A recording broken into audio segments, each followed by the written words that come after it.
Hi, and welcome back to Logical Republican. Thank you so much for joining today. And remember, if you like what you hear, like what you see, please click the like button. Please subscribe. And we can do this on a regular basis. So, what the hell? Let's just jump right into the fire with a controversial hot button topic right off the bat. Guaranteed to get me hate mail. So, love it or hate it, agree, disagree, whatever, it's all good. Let's talk about transgender athletes. Okay? On the surface, it doesn't seem like it's a big deal, right? Wimpy boys who feel like girls inside and probably have played with girls instead of boys most of their lives and cannot compete with the boys straight up decide to play with the girls as a girl, even though they're a boy. Well, of course, they're not all like that. There are some pretty decent, athletes out there that do decide that they would, much rather wear a dress. But it's probably more complicated than just of that. But it's the gist of it, right? As much as the politically correct sect wants us to believe that men and women are equal across the board and women can do anything that men can do is true to a point, right? Yes, men and women can both be astronauts or engineers or the CEO of a Fortune 500 company. However, when it comes to physical strength, the average woman, not all women, clearly, but the average woman has less muscle man than the average man.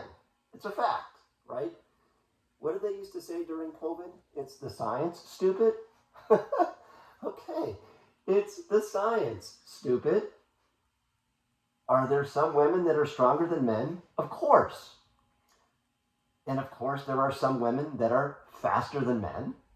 But women could not compete with men in the 100-meter dash in the Olympics. It's a fact. Now, can the average man beat an Olympic sprinter? Oh, hell no, right? Absolutely, positively dusted. But the issue at hand here is the average high school boy sprinter is faster than the average or above average girl sprinter. And we can make that statement for swimming or any other sport that requires speed or strength. Fact, okay? I think you would agree with me on that. The liberals, the Biden administration, and the so-called LGBTQ community, I don't know why they keep adding letters. There's an I and an A and a plus and a WXYZ and whatever all else is on there. The community is all in supporting the demise of girls' athletics in support of dudes who feel like girls. Okay. I find it funny that America's favorite dyke athlete, Megan Rapinoe, okay, is fully supportive of boys playing as girls, boys that identify as girls that are in full desire of competing with girls in sports as girls, basically taking the spot of a biological girl, which she is or was when she was a younger human being, on the field. Now, of course, she's not a parent of a girl impacted, and she's made the statement on her way out the door to retirement. But it's funny because what if she and her teammates lost their respective roster spot to a player who identifies as a female, but spent their growth years as a boy? In other words, went through full puberty as a boy, developed into a man, and then decided, God, I'm a girl, I'm a woman, and I'm going to go out for the soccer team. And because this human being went through puberty and developed as a man, it has a male physique. And even if they're taking hormones, they still have much of the speed and strength that they had, which is usually more than what the average woman would have. But, that question is never asked, of course. So imagine the change in tide if a former Division I soccer player, let's call him Johnny, he couldn't realize his dream of playing beyond school because, well, he just really wasn't good enough. And he made the decision to now identify as Joanna. So Johnny, now Joanna, and going to try out for Team USA. It hasn't happened, you say. Oh, but it will.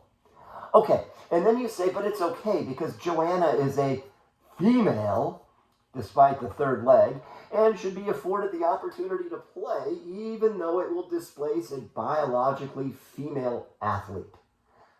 I'd love to hear Megan's thoughts on this topic because she hasn't touched on it. But since a mediocre D1 male soccer player is probably better than the majority of Team USA, it could potentially have a paradigm-shifting impact. But wait, you say these women are national treasures and the best in the world? And you would be absolutely correct. Team USA's women's soccer team is a national treasure and one of the best in the world. They're amongst individually the best women's soccer players in the world. World Cup titles and Olympic gold medals, they demonstrate this fact. But my response to that is this. Yes, they are amongst the best female soccer players on planet Earth, but they would be annihilated by a Division I college team. In fact, this has been floating around for a long time. In 2017, Team USA lost to a 15U team of boys. 15U means boys that are 15 years of age and under. Okay, Team USA, the Megan Rapinoe's of the world, lost to a bunch of 15-year-old boys. Now, granted, this was a friendly, and it wasn't a sanctioned match or a game or whatever you call soccer, but it was a loss. I mean, the boys beat them. So imagine a group of 22-year-old Division I men playing against Team USA. They're stronger physically, they're bigger, they're faster. Now imagine if all of those men, or some of those men, decided that now they wanted to wear a skirt. What would happen? Now, it's crazy. Now, would the boys win a best of 5 or best of 7 series? Who knows? But, the fact is that a group of mid-puberty boys can hang with some of the best women on planet Earth should hammer it home. It's bad, bad, bad theater to let boys that feel like girls play on girls' teams at the expense of a girls' roster spot.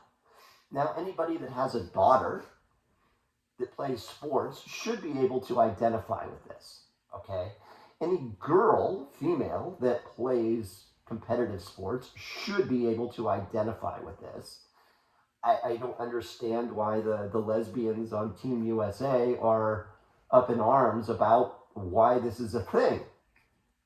But let's jump to golf, because there is a controversy with a person named Hailey Davidson. You might have read about this. It's a trans golfer who is trying to play LPGA sanctioned events. Now, Hailey, in the interviews that I've seen and whatever, seems like a nice person.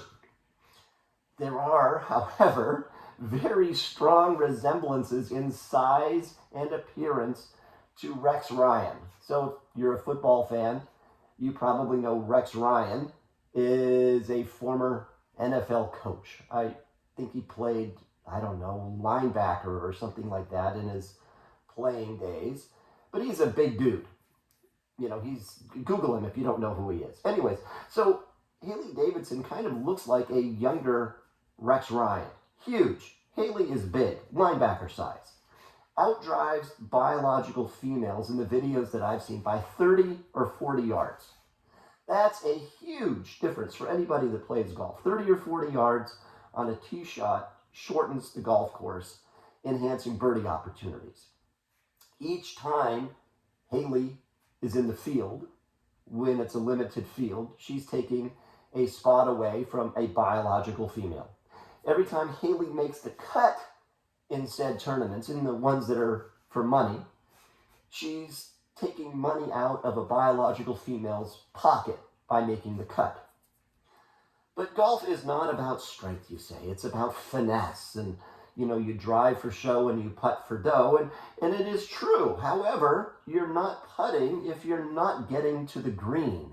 And if you can get to the green sooner, you are putting for dough sooner. And in theory, you have a better chance to score better and make the cut of the tournament.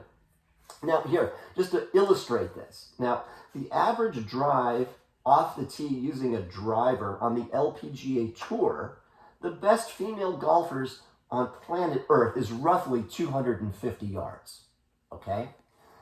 The average PGA, in other words, the male drive, is about 290 yards. Now, again, this is average. It's not taking into account, many factors, right? There's a short par 4, a dog leg, whatever. But, of course, on both tours, many hit further. And there's the Bryson DeChambeaus of the world that go 350. And there's the Lexi Thompsons of the world that go 270.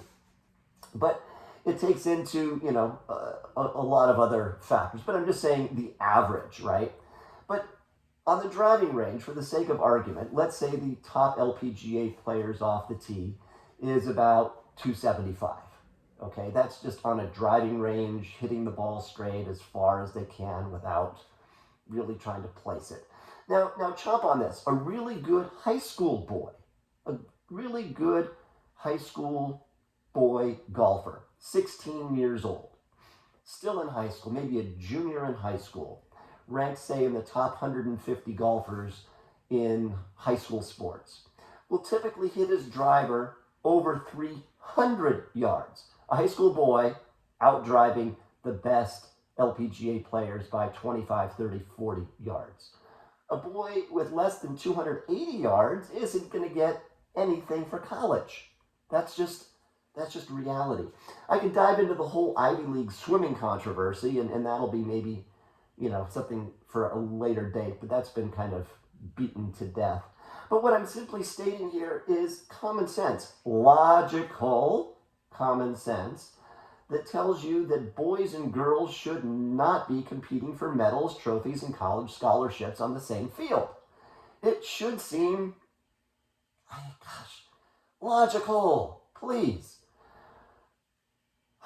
So, as a parent of a girl who plays sports, and, in many sports, regardless of what it is, whether it's track and field or whatever, oftentimes it's winner take all, meaning that, like, when you're playing in some tournament where you're going to move on to a regional or a divisional or something like that, or a nationwide or a worldwide event, it's winner take all, meaning that only one person or one team or one group actually gets to move on. So if the deck is stacked against you, meaning that you're competing with a group of boys that are playing as girls, or the star of the other team is a boy that is dressed up like a girl, or you're doing an individual sport like tennis or golf or track and field or something like that, where you get beaten by a biological boy, then that biological girl gets the absolute positive shaft and stays home, or doesn't get the scholarship, or doesn't get the medal, or doesn't get the prize, or doesn't get the whatever it would be. Now, I don't know how, in anybody's logical mind, that is okay, that a boy takes the slot instead of my daughter, or your daughter, or granddaughter, or niece, or sister, or cousin. Now, if you can explain that to me in common sense, I would love to hear it, and I have a pretty good feeling that almost everybody else would as well. Again, thank you for joining me today and listening to my rants and raves. If you like what you hear, like what you see, please click the like button and subscribe, and I will hopefully see you tomorrow. See ya.